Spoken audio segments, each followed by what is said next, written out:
Assalamualaikum warahmatullahi wabarakatuh. Alhamdulillah wassalatu wassalamu ala rasulillah. Selamat berjumpa lagi ya di channel Pesan Jolali di 5 benua ya. Khususnya salam rindu untuk Pak Ibrahim, pemilik restoran Bali Nyai di Bintaro. Tonton ya Pak sampai habis, dan juga para penonton semua. Kita merespon Pak Prabowo galak, panas, balas Anies di debat Capres. Mas Anies, Anda berlebihan. Wah, kita lihat ya. Seru nih, seru. Wah, duel 691.000 23 jam yang lalu. Ya, kita mulai. Kita hajar dinasti politik. Salah satu pilar penting demokrasi adalah partai politik. Namun kepercayaan publik terhadap partai politik di Indonesia selalu rendah. Pertanyaan, apa kebijakan yang akan Anda lakukan untuk melakukan pembenahan tata kelola partai politik? Ke siapa? Waktu untuk menjawab, pertanyaan 2 menit, ke siapa? dimulai dari sekarang. Saya rasa lebih dari sekedar partai politik. Rakyat tidak percaya kepada proses demokrasi yang sekarang terjadi. Itu jauh lebih luas dari sekedar partai politik. Ketika kita bicara demokrasi, minimal ada 3. Minimal 3 nih. 1. Tegas ya. Presiden cocok nih, ganteng, ya, pinter bahasa Inggris, pengalaman internasional, banyak penghargaan internasionalnya. Terus nggak seneng joget. Awas ya nanti kalau jadi presiden masuk gorong-gorong, saya bikin 100 video, saya hajar Anies Baswedan masuk gorong-gorong. Apalagi nanti kalau 17-an Agustus, perayaan 17 Agustus pakai joget-joget, saya bikin 1000 video, saya hajar nanti. Anies Baswedan, presiden kok ngajak orang joget-joget pas 17 Agustus. Gimana sih Pak Anies? Itu di negeri Konoha. Tuh adalah adanya kebebasan berbicara. Yang kedua, adanya oposisi yang bebas untuk mengkritik pemerintah dan menjadi penyeimbang pemerintah. Yang ketiga, adanya proses pemilu, proses pilpres yang netral, yang transparan, jujur, adil. 3. Dan kalau kita saksikan akhir ini, 2 ini mengalami problem. Bebas kita bicara. Bagaimana kebebasan berbicara menurun, termasuk mengkritik partai politik. Dan angka demokrasi kita menurun, indeks demokrasi kita. Bahkan pasal-pasal yang memberikan kewenangan untuk digunakan secara karet kepada pengkritik, misalnya Undang-Undang ITE atau pasal 14, 15 Undang-Undang Nomor 1 tahun 1946. Itu semua membuat kebebasan berbicara menjadi 46 apa 56? terganggu. Yang kedua, oposisi. Kita saksikan minim sekali adanya oposisi selama ini. Dan sekarang ujiannya adalah besok. Bisakah pemilu diselenggarakan dengan netralitas, dengan adil, dengan jujur? Ini ujian ketiga. Jadi, persoalan demokrasi kita lebih luas dari segala persoalan kepada partai politik. Nah, bagaimana untuk partai politik sendiri? Partai politik perlu mengembalikan kepercayaan. Tapi di sini ada peran negara. Menurut saya salah satu masalah yang mendasar, partai politik ini memerlukan biaya. Dan biaya politik selama ini tidak pernah diperhatikan di dalam proses politik. Untuk kampanye, untuk operasional partai, semua ada biayanya. Sudah saatnya negara bisa dipertanggungjawabkan. Jadi salah satu reformnya adalah reform pembiayaan politik oleh partai politik. Terima kasih. Reform pembiayaan partai politik oleh politik. Maksudnya keliru kali. Sudah saatnya partai politik itu diberikan biaya secara resmi oleh negara sehingga bisa diaudit secara transparan. Mungkin gitu tak maksudnya ya Pak Anies ya? Ya kan? Bener nggak sih omongan saya? Ini sekarang siapa yang jawab? Baik. Wah, habis. Waktu sudah habis, terima kasih. Saya persilakan calon presiden nomor urut 2 untuk menanggapi Siapa? jawaban calon presiden nomor urut 1. Waktunya 1 menit dimulai dari sekarang. Coba. Mas Anies.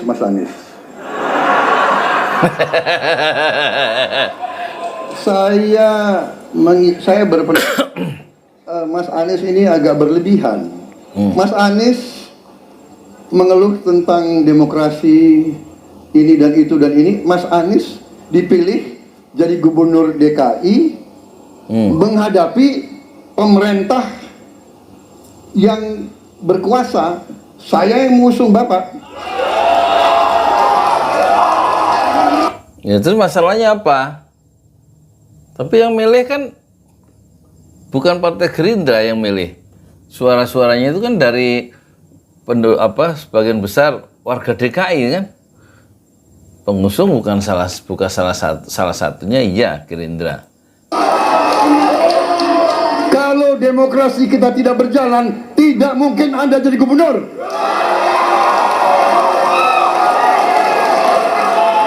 Kalau Jokowi diktator, Anda tidak mungkin jadi gubernur.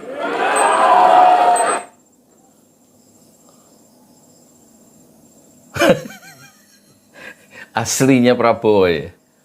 Dia memang sekarang masuk pada masa ini ya, masa menjilat ya Jokowi. Sejak dia bergabung ke Jokowi setelah dikalahkan di Mahkamah Konstitusi dalam Pilpres 2019, itu kemudian dia walakalam walasalam, Prabowo yang didukung oleh umat Islam dengan ijtima ulama itu kemudian tanpa melakukan satu ucapan selamat tinggal, perpisahan atau basa-basi, dia langsung bergabung kepada lawan politiknya yaitu Jokowi, sehingga orang menganggap dia sudah berkhianat terhadap umat Islam. Alasannya waktu kita lihat di mana itu podcastnya Deddy Corbuzier, untuk mengabdi ke dalam negeri, mengabdi kepada negeri dengan bergabung kepada pemerintah. Tapi sebenarnya di dalam satu TikTok yang lain atau di dalam diskusi capres juga, Prabowo itu nggak tahan sebagai oposisi. Kenapa? Waktu di luar kekuasaan dia katanya nggak bisa bisnis. Jadi waktu masuk ke lingkaran kekuasaan sebagai Menteri Pertahanan Jokowi dan diberikan satu kursi dan dia bagian part of dari power kekuasaan yang baru yaitu periode kedua Jokowi, dia sebenarnya motivasi utama adalah bagaimana bisnisnya itu bisa jalan bersama Hashim Joyo Hadikusumo, dan bahwa dia ingin mengabdi kepada negeri melalui kekuasaan, melalui bergabung bersama Jokowi. Itu sebenarnya kamuflase saja itu. Padahal aslinya bagaimana dia menyelamatkan bisnisnya yang sukar berjalan ketika dia melakukan maintenance distance, penjagaan jarak terhadap kekuasaan Jokowi di periode pertama. Saya waktu itu oposisi. Anda ke rumah saya, kita oposisi, Anda terpilih. Waktu habis, Bapak. Harap tenang. Bapak. Ya terpilih kan bukan karena Prabowo kan? Terpilih karena siapa? Dipilih oleh umat Islam di DKI atau sebagian besar warga DKI. Bukan jasa dari Prabowo. Di situ ada PKS, ada ijtima ulama tahun 2017 itu kan. Betul-betul itu kalau ulama nggak turun mungkin kalah itu. Padahal lawan dari Anies Baswedan dalam konteks pilkada DKI itu pakai uang yang katanya nggak ada serinya, triliunan untuk membenamkan Anies Baswedan. Tetapi dengan izin Allah dia berkuasa sebagai DKI 1, bukan karena jasa Prabowo satu-satunya. Jasa dari pemilih-pemilih di DKI yang mayoritas mendukung Anies itu melawan dan menumbangkan Ahok kan gitu ya. Jadi ucapan-ucapan Prabowo kalau tanpa ada dukungan dari saya, dari Gerindra, dari Prabowo, Anies itu nggak bisa jadi DKI 1, nggak juga ya. Terlalu menyederhanakan masalah. Bahasa kerennya, Prabowo melakukan simplifikasi penyederhanaan masalah terhadap proses-proses demokrasi ketika Anies naik menjadi gubernur DKI Jakarta. Prabowo. Baik, para pendukung, kami mohon untuk tenang, para pendukung. Para pendukung. Baik. Harap tenang. Kita akan lanjutkan dialog kita. Harap tenang. Hadirin, harap tenang. Kami seru bener. sampaikan kembali, hadirin harap tenang. Apabila tidak tenang, maka debat tidak dapat dilanjutkan. Ya nggak mungkin, lanjutkan aja meskipun nggak tenang, kenapa sih? Kami mohon kerjasamanya kepada para hadirin yang berada di halaman gedung KPU untuk bisa menaati aturan yang telah kita sepakati bersama. Oh, habis ya. Merdeka.com. Jadi itu ya, Prabowo memang aslinya begitu. Dia suka uring-uringan ya, kehilangan perspektif ya. Bahwa militer, cara berpikir militer yang linier, itu memang kadang-kadang nggak kompatibel ya dengan cara berpikir para demokrat atau orang-orang yang aktivis-aktivis demokrasi ya di seluruh dunia ya. Malah militer itu cenderung kan ya begitu melihat orang itu harus ditundukkan sebagai lawan begitu ya, dan harus mengikuti cara berpikir seorang militer.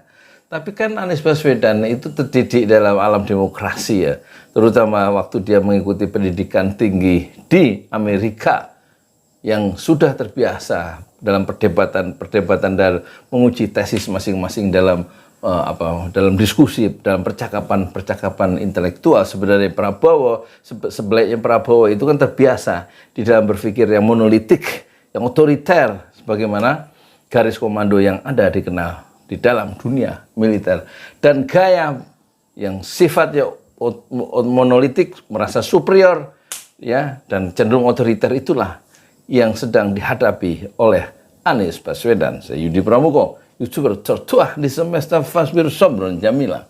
Bersabarlah dengan kesabaran yang indah. Assalamualaikum warahmatullahi wabarakatuh.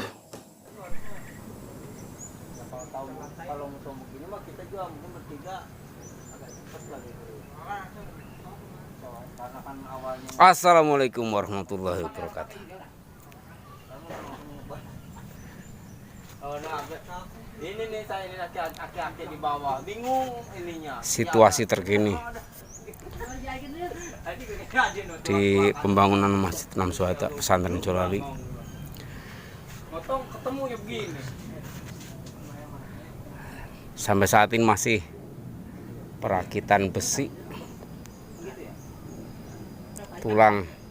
Padahal disuruh tukang bersama aja, kalau dapat juga tukang juga ngerti. Ini kita nggak mungkin kalau nggak disuruh tukang. Seluk beton atas.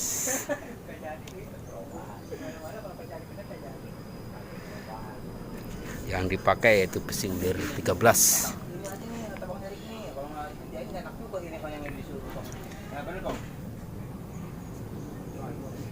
Ketinggian dari dak ke lantai 4,5 meter.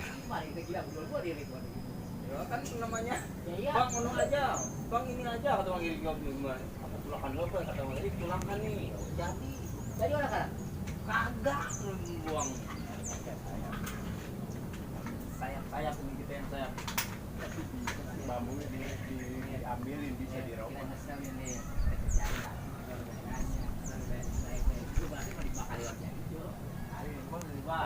Tenang aja kita. Sudah tenang aja lu, udah lewat. Yang ada betul kerja lebih bayar, nah itu boleh. Buru-buru itu kan bongkar itu. Berarti ini mah Di jalan Allah. Ini Masjid Enam Syuhada lagi dikunjungi sama Ketua Hilmi. Modal awalnya berapa Pak Yudi Pramuko? 750.000 Rp750.000 aja. Jadi ini 500 jutaan nih barang. Sekarang udah habis 310. Masya Allah, tuh udah pakai keramik, laponnya tinggal. Granit tuh kayak marmer. Tuh, ya. Masya Allah nih, sampai juga kita ke sini.